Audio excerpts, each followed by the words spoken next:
আচ্ছা, একটা কথা বলো তো, যদি কোনো দিন জীবনে এরকম পরিস্থিতি আসে, তোমার অনেক কাছের হৃদয়ের মানুষটিকে তোমাকে ছেড়ে দিয়ে আসতে হবে তোমার বাবা মায়ের সুখের জন্য, অতএব তোমার বাবা মা চান তোমার অত্যন্ত প্রিয় মানুষটিকে ত্যাগ করে তবেই তোমার বাবা মায়ের কাছে তুমি ভালো সন্তান হতে পারবে।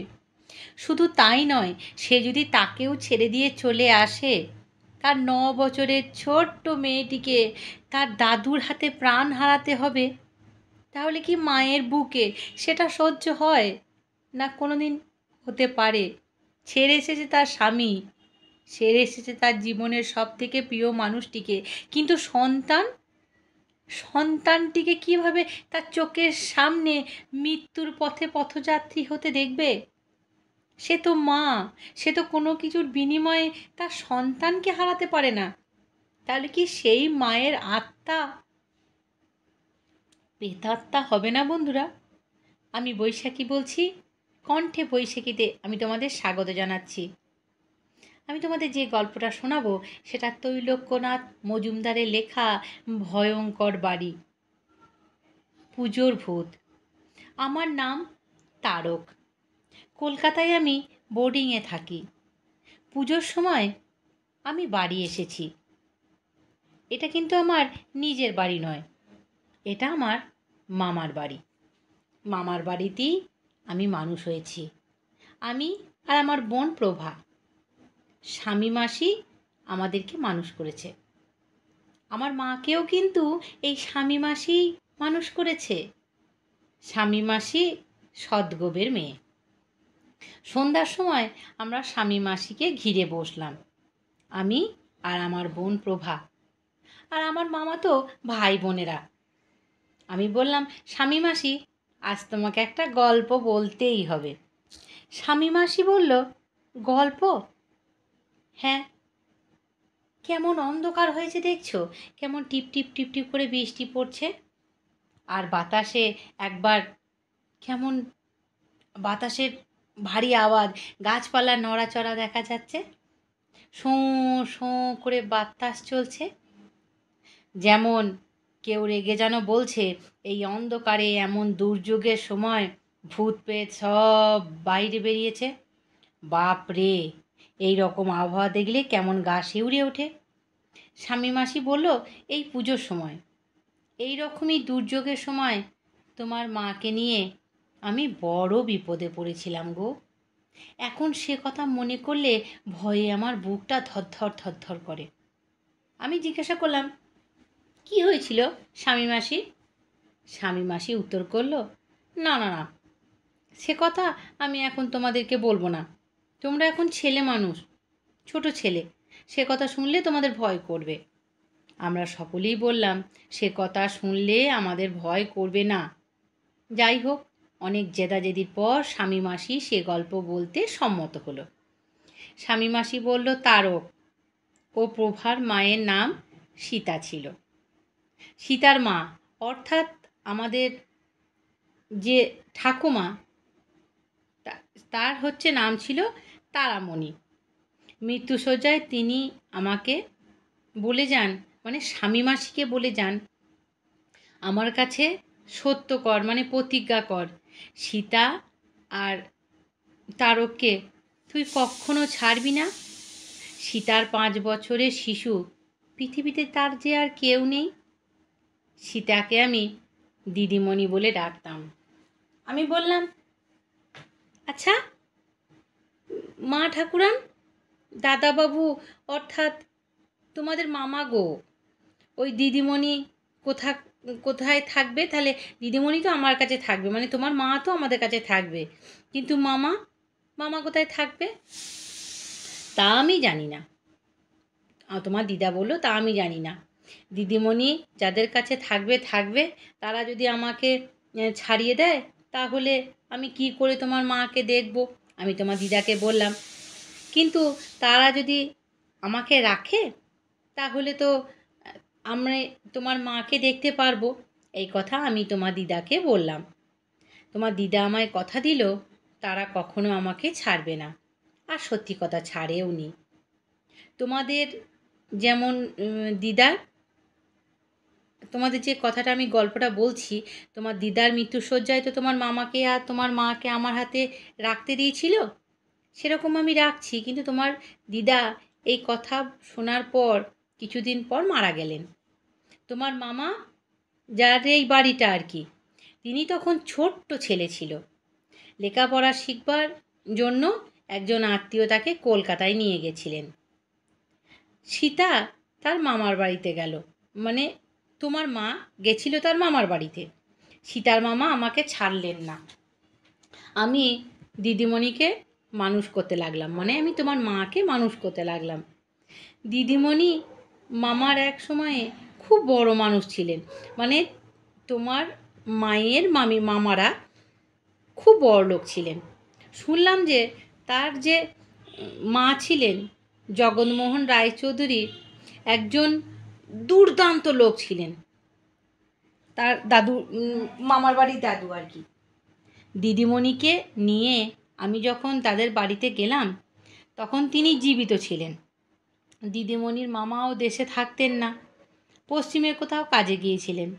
দিদিমণিকে বাড়িতে রেখে তিনি যে স্থানে চলে গেলেন, সেই বাইরে কাজের জন্য চলে গেলেন। বাড়ি সে কি বড় ভয়ঙ্কর বাড়ি, 3 তলা বাড়ি। বাহির বাড়ির মাঝখানে বাড়িতে, ভিতর বাড়িতে 1তলায় 2তলায় যে কত ঘর সে গুণে শেষ করতে পারা যাবে না। শুধু একটাই 3তলা বাড়ি নয়, আশেপাশে 1তলা 2তলা অনেকগুলো বাড়ি ছিল। কিন্তু সব বাড়ি ভোঁ ভাঁ, যেন ভূতের বাড়ি বলে মনে হতো। বাইরের বাড়িতে কি মাঝের বাড়িতে জনপ্রাণী বাস করতো না। এত বড় বাড়িতে আমরা কেবলমাত্র 6জন থাকলাম। 6জন কে কে? তোমার মায়ের পিসি অলোক ঠাকুরানী, তার বয়স প্রায় 80, আর তিনি সম্পূর্ণ কালা ছিলেন। 2 নাম্বার হচ্ছে একজন ব্রাহ্মণ, যে তার মানে ওই কালা মাসির রান্না বান্না, আমাদের খাবার দাবার রান্না বান্না সব করতো। তার বয়সও কম হয়নি, তিনি রান্না বান্না করে সবজি ফবজি কেটে এইসব করতেন। একজন চাকর ছিল, তার নাম প্রীতম, প্রীতমের স্ত্রী, তার নাম বিলাসী। তারপর আমি আর তোমার মা, মানে আমার দিদিমণি সীতা। বাড়ির ভিতরে দোতলায় 3টি ঘরে আমরা 6জনে বাস করতে লাগলাম। প্রথম আলকা ঠাকুরন ও সহচরীর ঘর, তার পাশে আমার আর দিদিমণির ঘর, মানে তোমার মায়ের আর আমার ঘর। তার পাশে প্রীতম ও বিলাসীর ঘর। পশ্চিম দিকে এই 3টিই ছিল ঘর। উত্তর ও পূর্ব দিকে অনেক ঘর পড়েছিল, কিন্তু সেসব ঘরগুলো ফাঁকাই থাকতো। বিলাসীর ঘরের পাশে আর একটা ঘর নিয়ে আমি দিদিমণির খেলাঘর, বা ওটা পরিষ্কার পরিচ্ছন্ন করলে খেলাঘরের জন্য রাখলাম। বাড়ির চারিদিকে অনেক দূর পর্যন্ত আম, কাঁঠাল, নারকেল, সুপারি প্রভৃতি নানা ধরনের গাছের বাগান ছিল। বাগানের ভিতর 4টি না 5টি পুকুর ছিল। উত্তর দিকে আলাদা বাটি, আবার চারিদিকে গ্রাম। কিন্তু সেসব কি বলবো, সে মিথ্যা গ্রাম। ম্যালেরিয়া জ্বরের উপদ্রবে অনেক লোক মরে ধরে সব গিয়েছে, অনেক লোক ঘর দোর ছেড়ে পালিয়ে গিয়েছে। বাড়ির উত্তর দিকে মাঠ, যত দূর চোখ যায় তত দূর শুধু ধুধু ধুধু মাঠ। মানে বিশাল বড় বাড়ি, 4টে 5টা পুকুর, 1তলা 2তলা সব বাড়ি পড়ে আছে। 3তলা বাড়ির মধ্যে আমরা শুধুমাত্র 6জন লোক থাকি। শ্মশানের মতো সেই বাড়িতে আমার মনে হতো, ও মা গো, এই বাড়ি কি করে আমরা এই বাড়ির মধ্যে থাকবো? আমরা তো এই বাড়িতে ভয়েই মরে যাব। যাই হোক, সেখানে আমার দিদিমণি, মানে তোমার মা, সেখানে সব ভালো, আলো বাতাস, সুখের সংসার, এত বড় লোকজন। দিদিমণির দৌড়াদৌড়ি, দিদিমণির খেলা, দিদিমণির কথা, দিদিমণির হাসিতে সেই শ্মশানভূমি যেন স্বর্গতুল্য হয়ে উঠল। এখন যে অলকা ঠাকুরন, মানে তোমার মায়ের পিসিমা, যাহার গোমরা মুখ দিয়ে দেখলে ভয় হতো, সেই দিদিমণিকে দেখলেও তার মুখে যেন একটা উজ্জ্বল হাসি ফুটতো, তারও মুখে যেন একটা উজ্জ্বলতা দেখা দিত। দিদিমণি যেমনি রূপ ছিল তেমনি গুণ ছিল, তেমনি ফুটফুটে দুধে আলতা রং ছিল তার। এমন দুধে আলতা ফুটফুটে রং আমি কোনো মেয়েরই দেখিনি, কমই দেখেছি।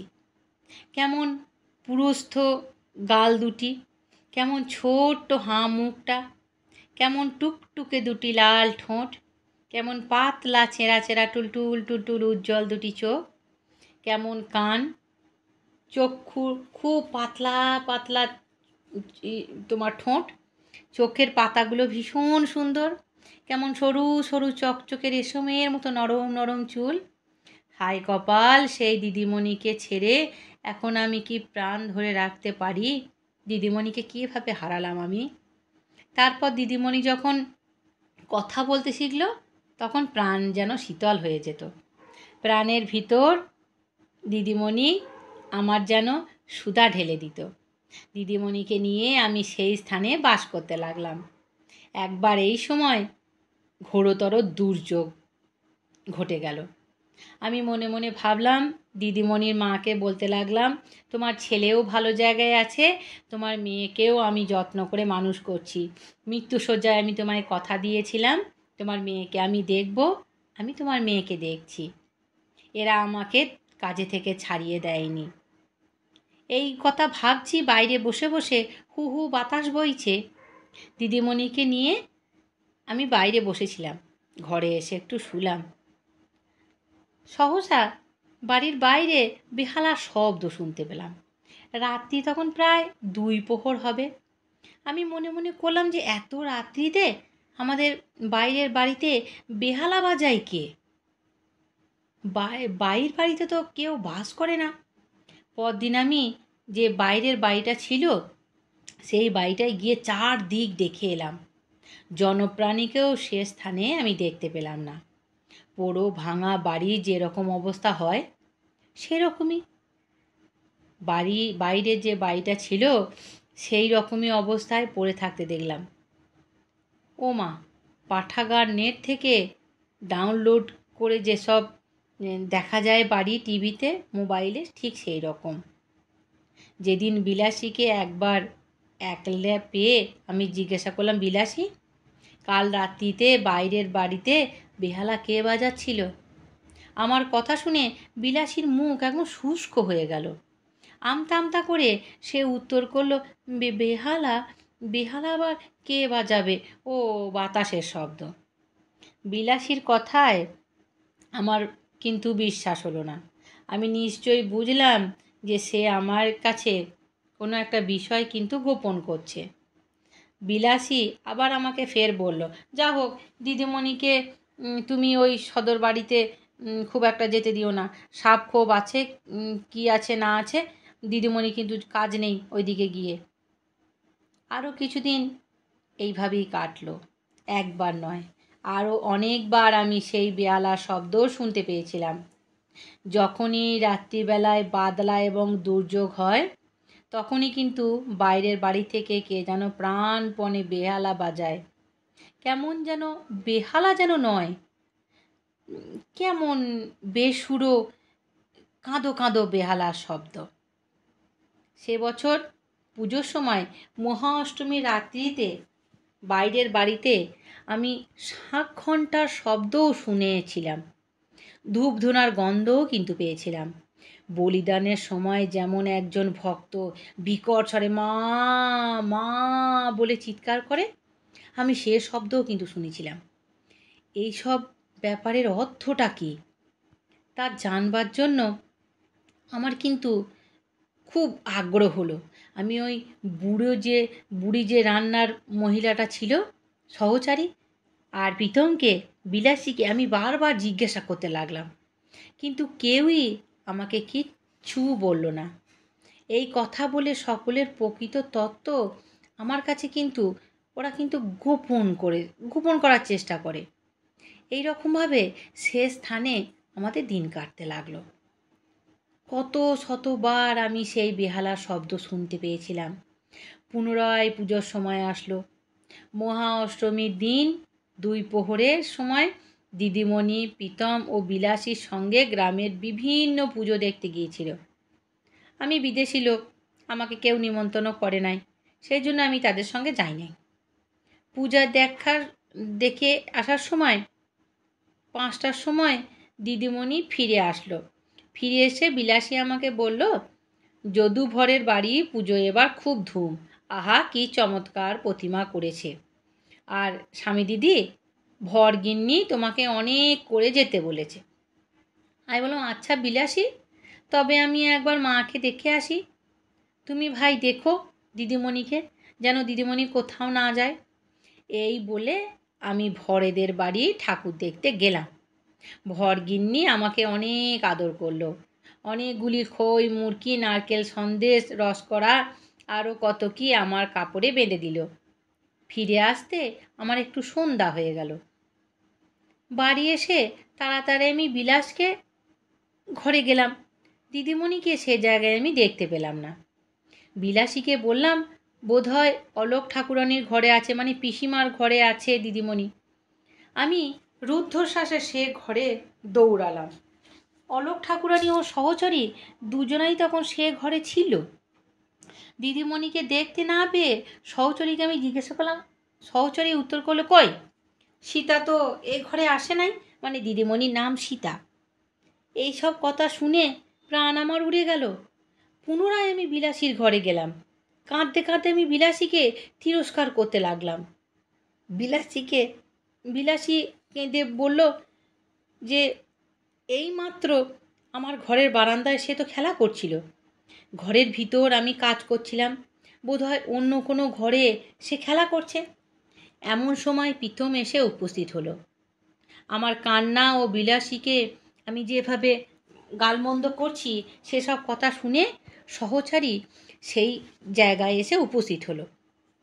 প্রদীপ হাতে নিয়ে সকলে মিলে আমরা বাড়ির আঁতি পাতি করে খুঁজতে লাগলাম। ভিতরের বাড়ি খুঁজে, মাঝের বাড়ি খুঁজলাম, তারপর সদর বাড়ি, সকল ঘর তন্ন তন্ন করে খুঁজলাম, কিন্তু কোথাও কোনো স্থানে কিন্তু দিদিমণিকে দেখতে পেলাম না। মাথা খুঁড়ে বুক চাপড়ে আমি উচ্চস্বরে কাঁদতে লাগলাম। আমি ভাবলাম যে হয় গয়নার জন্য দিদিমণিকে কেউ মেরে ফেলেছে মনে হয়, কিংবা পুকুরে জলে পড়ে গিয়ে ডুবে মরেছে।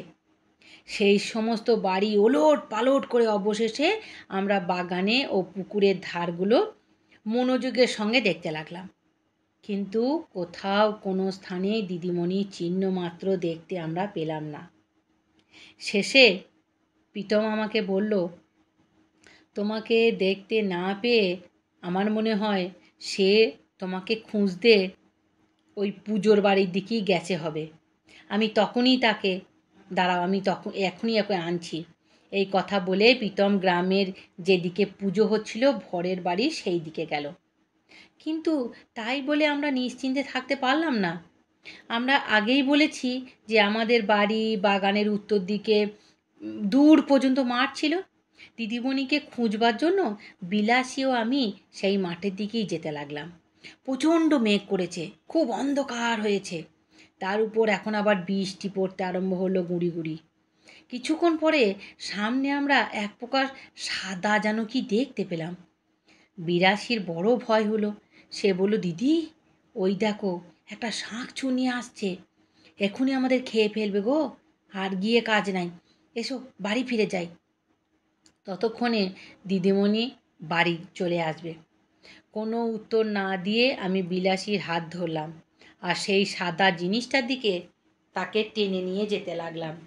সেও অন্যদিকে যেতে চাইল না, আমার দিকে আসতে লাগলো। সে জোর করেই আমি যদিও তাকে টেনে নিয়ে যাচ্ছিলাম। অল্পক্ষণ পরে তার সঙ্গে আমাদের সাক্ষাৎ হলো।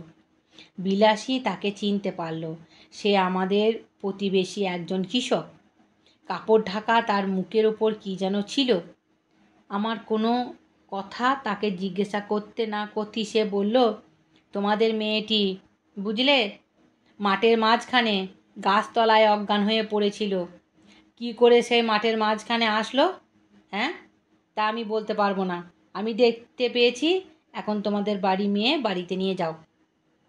তাড়াতাড়ি দিদিমণিকে আমি তার কোল থেকে নিয়ে নিলাম, কিন্তু দিদিমণির সর্বশরীর ঠান্ডা থেকে আমার প্রাণ উড়ে গেল। আমি ভাবছিলাম সে মনে হয় মরে গিয়েছে। কাঁদতে কাঁদতে আমি তাকে নাকে এবং বুকে হাত দিয়ে দেখলাম যে না, নাক দিয়ে অল্প অল্প নিঃশ্বাস পড়ছে, তার বুক অল্প অল্প ধুক ধুক ধুক ধুক করছে। তা দেখে আমার প্রাণে কতটা আশা হলো। তাড়াতাড়ি মাঠ পার হয়ে আবার বাড়িতে এসে উপস্থিত হলাম। অনেক তাপ সেঁক করতে করতে দিদিমণির চেতনা হলো। সেই চন্দ্রমুখে মধুর হাসি দেখা দিল। সুধামাখা দুই একটি কথা দিদিমণির মুখ হতে বের হলো। অল্প গরম দুধ এনে আমি সহচরীকে খাইয়ে দিতে বললাম। তা সেই পদ্মের চক্ষুর মতো দুটো চক্ষু দেখে সেই আমি বুকে জড়িয়ে ধরে কাঁদতে লাগলাম। সে রাত্রিতে দিদিমণিকে আমরা কিন্তু ওর কোনো কথা জিজ্ঞাসা করলাম না। দূর মাঠের মাঝখানে একলা কী করে সে গিয়েছিল, পরদিন সেই কথা দিদিমণিকে আমরা জিজ্ঞাসা করলাম। দিদিমণি বললেন, বারান্দায় আমি খেলা করছিলাম, তারপর যে ঘরে আমার খেলা আছে আমি তার ভিতরে গেলাম। সেই ঘরের জানলার ধারে আমি দাঁড়িয়ে আছি, আর দেখি ঠিক তার নিচেতে বাগানে একটি মেয়ে রয়েছে। মেয়েটি আমার মতনই বড়, কিন্তু খুব সুন্দর। উপরের দিকে আমার পানে চেয়ে চেয়ে বলছে, সীতা, নেমে আয় না ভাই, আমরা দুজনে একটু খেলা করি। আমি বললাম, না ভাই, আমি এখন যাব না। এখন আমি নিচে গেলে আমি যেতে পারবো না, সন্ধে হয়ে গিয়েছে না, এখন নিচে নেমে যাবার সময় তো নয়। বিলাসী আমাকে বকবে, তারপর স্বামী মাসি আসে আমাকে বলবে, আমাকে বকাবকি করবে। কাল সকালে তুমি এসো, দুইজনে তখন অনেকক্ষণ ধরে খেলা করব। মেয়েটি বলল, এখনও তো তেমন সন্ধ্যা হয় নাই, এখনও অনেক আলো রয়েছে। এই দেখো, আমার মাথা কেমন ফেটে গিয়েছে, ঝরঝর করে রক্ত পড়ছে, তবুও দেখো আমি খেলা করছি। আয় না ভাই, আয়। তবুও আমি নামলাম না। নিচে নামতে মেয়েটা আমাকে বারবার বলতে লাগলো। শেষে সে মাটির উপর বসে পড়ল, বসে হাপুস নয়নে কাঁদতে লাগলো। আমি আর থাকতে পারলাম না। নিচে নেমে বাড়ির বাইরে গিয়ে আমি তার কাছে গেলাম। কিছুক্ষণ বাগানের ভিতর আমরা দুইজনে খেলা করলাম। একটা জায়গায় অনেকগুলি রজনীগন্ধা ফুল ফুটেছিল, তা আমরা সেগুলো তুললাম। অনেক সাদা টগর ফুল ফুটেছিল একটি গাছে আলো করে। আমরা তার নিচে যত পারলাম কুড়ালাম, সেই টগর ফুল আমরা তুললাম। কেমন করে জানি না, তারপর বাগান পার হয়ে আমরা মাঠে গিয়ে উপস্থিত হলাম। আমি কী করে মাঠে গেলাম তা আমি জানি না। সেই মেয়েটির সঙ্গে অনেক পথ চলে আমরা মাঠের মাঝখানে গিয়ে উপস্থিত হলাম। সেই স্থানে একটা গাছ ছিল, সেই গাছতলায় একটা মেয়ে মানুষ বসে কাঁদছিল। আর আমার আমার মাকে স্বপ্নের মতো জানো আমার মনে পড়ে। সে মানুষটিকেও ঠিক আমার মায়ের মতো দেখতে। আমি যেরকম আমার মাকে স্বপ্নে দেখি ওই রকমই রং, সেই রকমই মুখ, সেই রকমই চুল, সেই রকমই কথা বলে। আদর করে আমি আমার মাকে সে আমাকে বলল, আমার কোলে আয়। আমার মুখে তিনি কত চুমু খেলেন, কোলে বসিয়ে আমার মাথায় তিনি হাত বুলোতে লাগলেন। তারপর কি হলো আর আমি জানি না। আমি তো সেই আমার মায়ের মতো যে বউটা, তার কোলেই বসেছিলাম। দিদিমণির এই কথা শুনে সহচরী প্রীতমকে চোখ টিপল। তারপর তিনি বিলাসীর গাটা একটু টিপলেন। এর মানে আমি কিছুই তো বুঝতে পারলাম না। আমি জিজ্ঞাসা করলাম, সে মেয়েটি কে গো? সে তো বড় দুষ্টু মেয়ে দেখছি, তাকে আর বাগানে আসতে দেওয়া যাবে না গো। আমার কথায় কোনো উত্তর না দিয়ে সহচরী বলল, এ বিষয়ে আলোক ঠাকুরানীকে জানাতে হবে। তিনি যেরকম বলেন সেই রকমই আমরা করব। এই কথা বলে সহচরী সে ঘর থেকে চলে গেলেন। কিছুক্ষণ পরে তিনি আমাকে, প্রীতমকে ও বিলাসীকে অলোক ঠাকুরানীর ঘরে ডেকে পাঠালেন। দিদিমণিকে কোলে নিয়ে আমি প্রীতম ও বিলাসীর সঙ্গে সেই ঘরে গেলাম। অলোক ঠাকুরানী থুরথুরে বুড়ি হয়ে গিয়েছে। তিনি বেশি কথা বলতে পারেন না। তার এই সহচরী আমার দিকে চেয়ে বললেন, অলোক ঠাকুরানী তোমাকে বলতে বলল যে যে মেয়ে মানুষটি সেটা এসেছিল সে কিন্তু মেয়ে মানুষ নয়, তার মা। যাকে সীতা গাছতলায় দেখেছিল তিনি অলোক ঠাকুরানীর ভাইজি, সীতার মাসি। অনেক দিন হয়ে গেল তিনি তার কন্যা অপঘাতের মৃত্যুতে মরে গিয়েছে। তাদের গতি হয় নাই। যখন তাদের এরকম হয়েছিল, তারা সর্বদা, বিশেষত ঝড় বাদলের দিনে আর এই পূজার সময়, বাড়ির চারিধারে ঘুরে বেড়ায়। প্রীতম বিলাসী আর তুমি স্বামী, তোমাদের সকলকে অলকা ঠাকুরুন বলছে যে সীতাকে তোমরা খুব সাবধানে রাখবে। নিমিষের নিমিত্ত মাত্র তোমরা সীতাকে চোখের আড়াল করবে না। সে মেয়েটা আবার যদি সীতাকে ভুলিয়ে নিয়ে যায়, তাহলে আর তোমরা সীতাকে পাবে না। এই কথা শুনে আমার পুরো আত্মা উড়ে যাবার মতো হলো। আমার প্রাণে আর প্রাণ থাকলো না। কি করে মেয়েটাকে ভূতের হাত থেকে আমরা বাঁচাবো, সেই ভাবনায় আমি আকুল হয়ে পড়লাম। তোমার মামার তখনও কাজকর্ম হয় নাই। একদিন আমরা গিয়ে দাঁড়ালাম। একবেলা এক মুঠা যে ভাত দেয় এমন স্থান তো আর নাই। কদায় গুণ ফেলে দিদিমণিকে নিয়ে কাছেই আমাকে সেই ভয়াবহ বাড়িতে থাকতে হলো দুটি খাবার পড়ার জন্যে। কিন্তু সেই দিন থেকে দিদিমণিকে আমরা এক নিমিষের জন্যেও চোখের কিন্তু আড়াল করলাম না। আমি জানি, হয় আমি, না হয় বিলাসী, না হয় প্রীতম, কেউ না কেউ সর্বদাই তার কাছে থাকতো।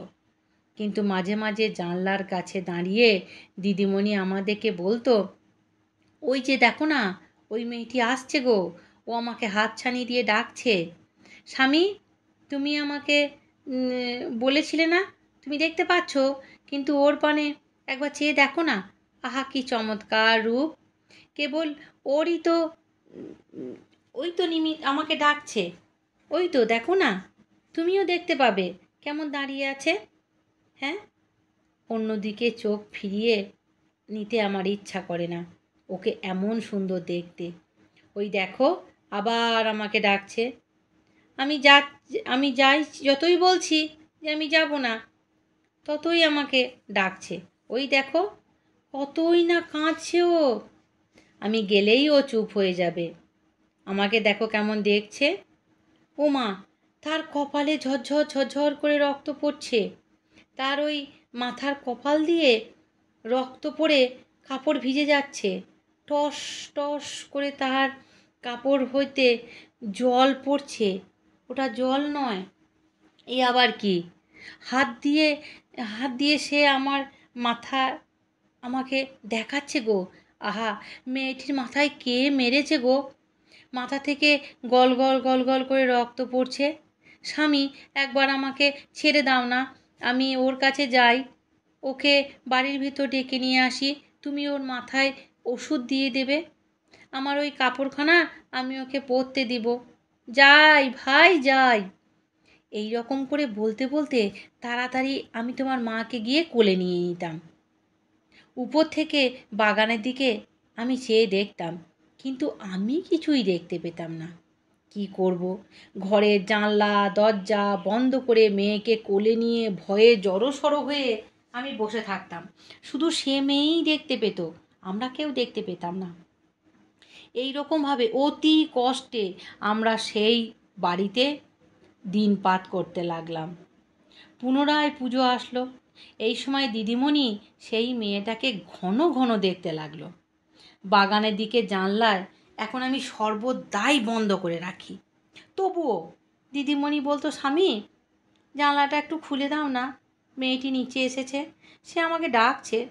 ও স্বামী, তোমার পায়ে পড়ি, একবার জানলাটা খুলে দাও, একবার তাকে আমি দেখি। মহা অষ্টমীর দিন মেয়েকে নিয়ে আমরা বড়ই বিব্রত হলাম।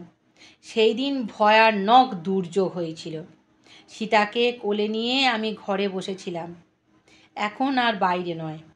সেদিন দিদিমণি সেই মেয়েটিকে বাড়ির ভিতরেই দেখতে লাগলো। আমি ঘরের দরজা বন্ধ করে দিলাম, তবুও দিদিমণি বলতে লাগলো, ও স্বামী, মেয়েটি আজ বাড়ির ভিতরে এসেছে গো, ঘরের ভিতরে আমাদের ঘরের নিকট দাঁড়িয়ে আছে। স্বামী, একবার ছেড়ে দাও, আমি একবার তার কাছে যাই, একবার তাকে না দেখলে ও তো মরে যাবে গো। এই বলে দিদিমণি হাপুস নয়নে কাঁদতে লাগলো। কী যে করি তা আমি বুঝতেই পারছিলাম না। মেয়ে নিয়ে আমি অলোক ঠাকুরানের ঘরে গেলাম। সেই স্থানে সহচরী উপস্থিত ছিলেন। আমি বললাম, আজ বাছা আমাদের খাওয়া দাওয়া করে কাজ নেই, সকলে মিলে এসো, আজ আমরা মেয়েকে ঘিরে ধরে বসে থাকি। তা না করলে দিদিমণিকে আজ আমরা বাঁচাতেই পারবো না। সেই দুষ্টু মেয়েটা এসেছে, দিদিমণিকে নিশ্চয়ই আজ নিয়ে যাবে। সহচরী অলকা ঠাকুরনকে সব কথা বলল। অলকা ঠাকুরন আমার কথায় সম্মত হলেন। প্রীতম ও বিলাসীকে ডেকে জানলা দরজা সব বন্ধ করে দিদিমণিকে ঘিরে সকলে আমরা অলকা ঠাকুরনের ঘরে বসে রইলাম। বলা বাহুল্য যে ইতিপূর্বে এই বিড়ম্বনা নিবারণের জন্য অনেক প্রতিকার করা হয়েছিল। গয়াতে পিণ্ড দেওয়া হয়েছিল, শান্তি সস্থান করা হয়েছিল, রোজা, আমিন, ঝাড় ফুঁক, তুপ তাক, ভূত নামানো, কত কী হয়েছিল। দিদিমণির অদৃষ্টে কবজ, মাদুলি, ন্যাকড়ার পুটুলি সব কিছুই হলো। তার অঙ্গে কোথাও কবজ, মাদুলি, পুটুলি বাঁধা, মানে বিরত থাকলো, সবই দেওয়া হয়েছিল, কিন্তু কিছুতেই কিছু কাজ হচ্ছিল না। মহা অষ্টমীর দিন সকলে আমরা ঘিরে রইলাম মেয়েটিকে, কিন্তু সেই মহা অষ্টমীর সমস্ত দিন দিদিমণি বড়ই ছটফট ছটফট করছিল। ওই সেই মেয়েটি আসছে, সে আমাকে ডাকছে, তার কাপড় ভিজে গিয়েছে, তার মাথা দিয়ে রক্ত পড়ছে, তাও আমাকে ছেড়ে দাও, আমি তার কাছে যাই, এই বলে দিদিমণি বারবার কাঁদছিল। আর আমার কোলে থেকে উঠে আমার হাত ছাড়িয়ে বারবার বাইরে যেতে চেষ্টা করছিল।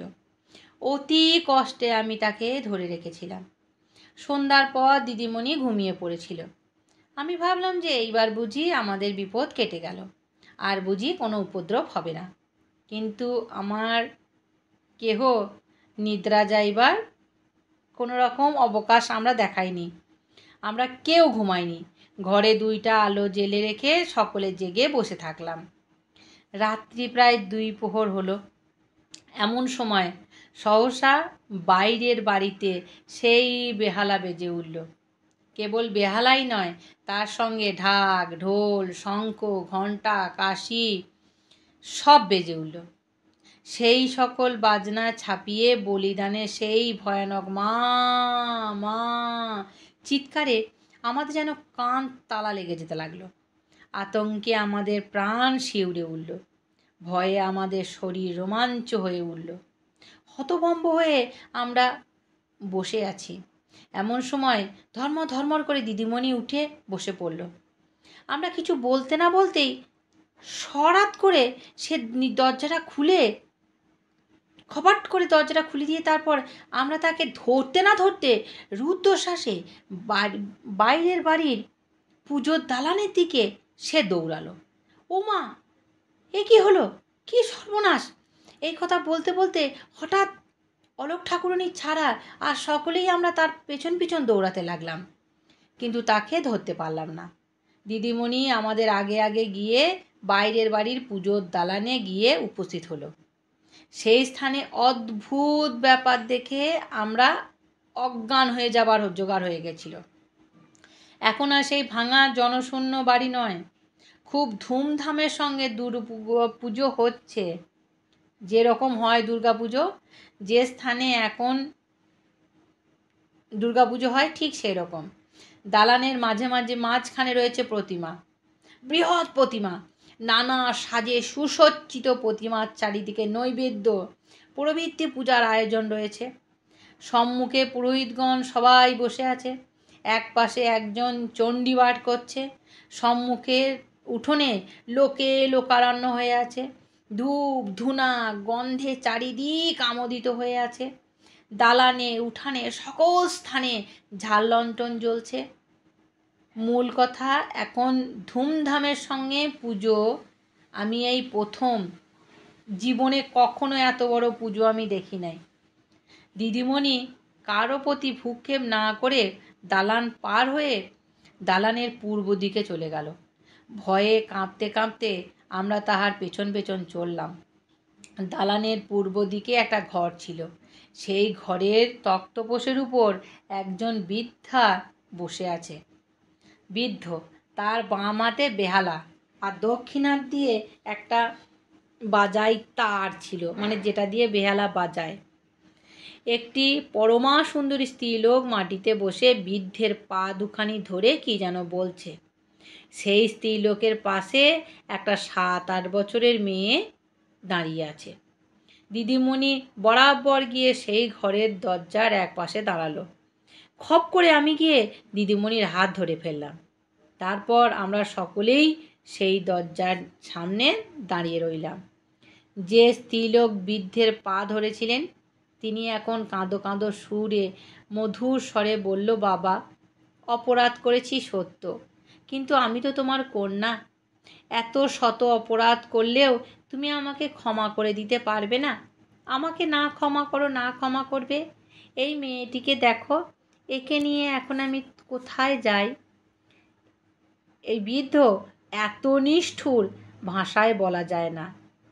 বৃদ্ধ বলল, আমি প্রতিজ্ঞা করেছিলাম যে তোমার মুখ আমি আর জীবনে দেখব না। ওই কালিমাখা মুখ নিয়ে তুমি এ বাড়ি থেকে দূরে চলে যাও। স্ত্রীলোকটি উত্তর দিল, বাবা, আমি কোনোরূপ দুষ্কর্ম তো করি নাই। আমি স্বামীর ঘরে গিয়েছিলাম, এই তো।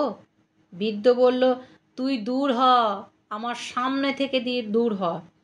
স্ত্রীলোকটি অবশেষে বললেন, আচ্ছা বাবা, আমি দূর হয়ে যাচ্ছি। তুমি আমার এই মেয়েটিকে তোমার পায়ে স্থান দাও।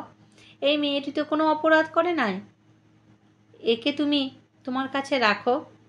পাতের যে তোমার 2টি ভাত পড়ে থাকবে, সেই এঁঠো ভাত খেয়েই প্রতিপালন করবে এই মেয়েটিকে। সেই কথা শুনে বৃদ্ধ আরও জ্বলে উঠল, তোর ঝাড় আমার এ বাড়িতে থাকতে পারবে না, দূর হ, এক্ষুনি দূর হ। স্ত্রীলোক ও তার মেয়েটিকে যত যত সত্বর দূর হয়ে গেল না, বাবার পায়ের কাছেই বসে থাকলো। সেই দেখে বৃদ্ধ রেগে অন্ধ হয়ে গিয়ে ধৈর্য আর ধরে রাখতে না পেরে তিনি সেই বেহালা যেটা দিয়ে বাজাচ্ছিলেন, বেহালার একটা বাড়ি সেই ছোট্ট 7 বছরের মাথায় মারলেন। সেই ছোট্ট মাথায় দরদর দরদর করে রক্ত ঝরে পড়তে লাগলো। গাল ভিজে গেল সেই রক্তে। মেয়েটি দাঁড়িয়ে দেখছে তার গাল বেয়ে ঝরঝর ঝরঝর করে রক্ত পড়ছে মাটিতে। এইরকম নিষ্ঠুর ব্যবহার দেখে সেই স্ত্রীলোক তখনই উঠে দাঁড়ালো। চোখ দিয়ে তার যেন আগুনের ফিনকি বাইর হতে লাগলো। তিনি বললেন, বাবা, তুমি এ কাজ যা করলে, যা হোক, তুমি আর আমি তোমাকে কিছু বলবো না, কিন্তু আজ থেকে তোমার লক্ষ্মী তোমাকে ছেড়ে চলে যাবে। এই কথা বলে মেয়েটি হাত ধরে সেই স্ত্রীলোকটি ঘর থেকে বেরিয়ে গেল। তারপর দালানের ভিতর দিয়ে উঠোনে দিয়ে নেমে চলে গেল। তারপর উঠোন পার হয়ে বাড়ির বাইরে কোথায় যেন চলে গেল। যেই 3টে বাড়ির বাইরে হলো, বৃদ্ধ ভয়ঙ্কর চিৎকার করে সেই তক্তপোশের উপর শুয়ে পড়ল। সেই সময় বৃদ্ধের প্রাণের সব ঝাল লণ্ঠন বাতি নিভে গেল। প্রতিমা, পুরোহিত, লোকজন সব কোথায় অদৃশ্য হয়ে গেল। ঢাকে ঢোলের কলরব সব থেমে গেল। অন্ধকারে আমি প্রীতমের কথা শুনতে পেলাম। প্রীতম বলল, স্বামী, সীতা কি তোমার কাছে আছে? আমি উত্তর করলাম, হ্যাঁ, আমি সীতাকে ধরে রেখেছি। প্রীতম পুনরায় বলল, চলো, তবে চলো, এ ঘর থেকে চলো। সকালে পুনরায় অলোক ঠাকুরানের ঘরে গেলাম। সীতা তৎক্ষণাৎ ঘুম থেকে উঠে পড়ল। সে রাত্রিতে আর কোনো উপদ্রব কিন্তু হয়নি, কিন্তু সে রাত্রিতে আমাদের কিন্তু ঘুম হলো না। আমরা সকলে বসে থাকলাম। প্রীতম তখন আমাকে সকল কথা বলল। প্রীতম বলল, ওই যে বৃদ্ধ দেখলে, উনি বাড়ির কর্তা ছিলেন। ওরই নাম জগমোহন রায়চৌধুরী। উনি বড় দুর্দান্ত লোক ছিলেন, দুর্ধর্ষ লোক আর কি। একবার যা বলতেন তাই করতেন, তা সে ভালোই হোক আর মন্দই হোক। পৃথিবীতে তার কেবলমাত্র একটি শখ, বেহালা বাজাতেন তিনি। বড় বেহালা বাজাতে ভালোবাসতেন। সময় নেয় অসময় নেয় সর্বদাই তিনি বেহালা বাজাতেন। বিশেষত ঝড় বাদল রাত্রিতে তার শখটি খুব প্রবল হতো। অলোক ঠাকুরন তার হচ্ছে ভাগ্নি, মানে বোন, ভগিনী। জগমোহন রায়ের একমাত্র পুত্র, 2 কন্যা ছিল। পুত্র সীতার মামা, যিনি এখন পশ্চিমে কাজ করেন, তার বড় কন্যার নাম ছিল রাসমণি, যার ভূতকে সীতা মাঠের মাঝখানে গাছতলায় দেখেছিল। ছোট মেয়ের নাম ছিল তারামণি, তিনি হচ্ছে সীতার মা। রায়চৌধুরী বড় মানুষ লোক, কোনো পুরুষে কন্যা শ্বশুরবাড়ি যেতে দিতে চাইতেন না। মানে বড় লোক, তার মেয়ে বিয়ে হয়ে জামাই মেয়ে তার বাড়িতেই থাকবে। কিন্তু রাসমণি এক তেজস্বী পুরুষকে বিয়ে করেছিলেন। তিনি বললেন যে, ঘর জামাই আমি কিছুতেই থাকবো না। আমি আপনার মেয়েকে বিয়ে করেছি, আমি স্ত্রীকে আমার নিজের বাড়িতেই নিয়ে যাব। কিন্তু সেই বাড়ির কর্তা, যিনি বেহালা বাজাতেন, তিনি কিছুতেই এই কথা মেনে নিলেন না। শ্বশুর আর জামাইয়ের মধ্যে ঘোর বিবাদ বেঁধে গেল। জামাই বলল, আমি আমার স্ত্রীকে বাড়ি নিয়ে যাব, আর শ্বশুরমশাই বললেন, আমার এত পয়সা এত সম্পত্তি, আমার মেয়ে কারুর বাড়ি যাবে না, আমার বাড়িতেই থাকবে। বেশ, অবশেষে বড় কর্তা একদিন রাসমণি মানে মেয়েকে ডেকে জামাইয়ের সামনে জিজ্ঞাসা করলো, আচ্ছা তুমি কাকে চাও, আমাকে চাও নাকি তোমার স্বামীর সঙ্গে যেতে চাও?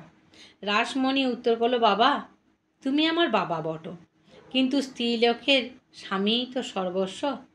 এই উত্তর শুনে কর্তা ঘোরতর রেগে উঠলেন, মানে তার বাবা। তিনি বললেন, বটে, তবে এক্ষুনি আমার বাড়ি থেকে দূর হও, আর প্রতিজ্ঞা করছি যে আজ থেকে আমি তোমার আর মুখ দেখব না।